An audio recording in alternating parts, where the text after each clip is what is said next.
BJP AP నేతలతో భేటీ అయ్యారు కేంద్ర హోంమంత్రి అమిత్ షా. విజయవాడ నోవెట్టల్లో ఈ భేటీ కొనసాగుతోంది.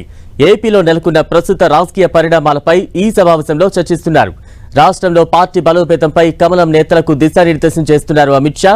అలాగే కేంద్రం రాష్ట్రానికి అందిస్తున్న సాయం గురించి ప్రజల్లోకి తీసుకువెళ్లడంపై చర్చిస్తున్నట్టు తెలుస్తోంది. ఇక బీజేపీ ఏపీ కొత్త చీఫ్ పైన ఈ సమావేశంలో చర్చించే అవకాశం ఉంది. తాజా అప్డేట్స్ అందించేందుకు మా ప్రతినిధి దుర్గా సిద్ధంగా ఉన్నారు. దుర్గా, ఈ భేటీ ప్రాధాన్యత ఏంటి? ఎటువంటి అంశాలు ప్రధానంగా చర్చకు వచ్చే అవకాశాలున్నాయి?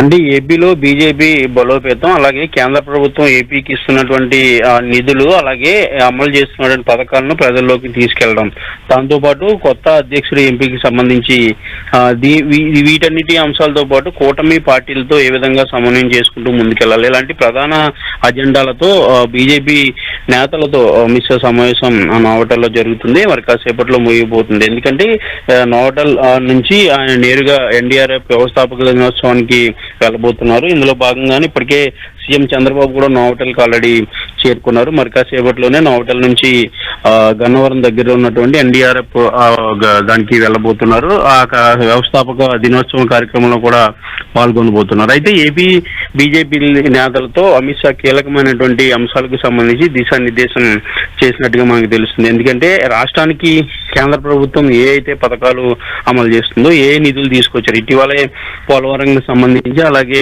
విశాఖ ఉక్కు పరిశ్రమకు సంబంధించి కూడా నిధులు కేటాయింపు జరిగింది. దాంతోపాటు అమరావతి రైల్వే లైన్, అదేవిధంగా గ్రామీణ ప్రాంతాల్లో రోడ్లకు సంబంధించినటువంటి నిధులు, అలాగే మంచినీటి అవసరాల కోసం ఇస్తున్నటువంటి నిధులు, ఇలాంటి కీలకమైనటువంటి అంశాలన్నింటికి సంబంధించి కూడా ప్రజల్లో పెద్ద ఎత్తున ప్రచారం చేయాలి, ప్రజల్లోకి తీసుకెళ్లాలి అనే దానికి సంబంధించి కూడా దిశానిర్దేశం చేయడం జరిగింది. దాంతోపాటు పార్టీని మరింత బలోపేతం చేయాలి. ప్రస్తుతం బీజేపీకి 8 మంది ఎమ్మెల్యేలు, అలాగే 3 ఎంపీలు కూడా ఉన్నారు కాబట్టి మరి రానున్న రోజుల్లో వీటి సంఖ్యను మరింత పెంచుకునే దిశగా పార్టీని బలోపేతం చేయాలి. తద్వారా రాష్ట్రానికి సంబంధించినటువంటి అంశాలన్నీ కూడా ప్రస్తావించాలంటూ కూడా ఏపీ బీజేపీ నేతలకు అమిత్ షా దిశానిర్దేశం చేసినట్టు తెలిసింది. ఒక పక్క కూటమిలో పొత్తు ధర్మాన్ని పాటిస్తూనే తన పార్టీని కూడా బలోపేతం చేసుకునే దిశగా ఉండాలి. ముఖ్యంగా ఇతర పార్టీలకు సంబంధించి ప్రధానంగా వైసీపీలో ఉన్నటువంటి కొంతమంది నేతలు బీజేపీ వచ్చే అవకాశాలు కూడా ఉన్న నేపథ్యంలో దానికి సంబంధించి కూడా చర్చించినట్టుగా మనకి సమాచారం అయితే ఉంటుంది. ఏదైనప్పటికీ కూడా రాష్ట్రంలో బీజేపీని బలోపేతం చేయడంతో పాటు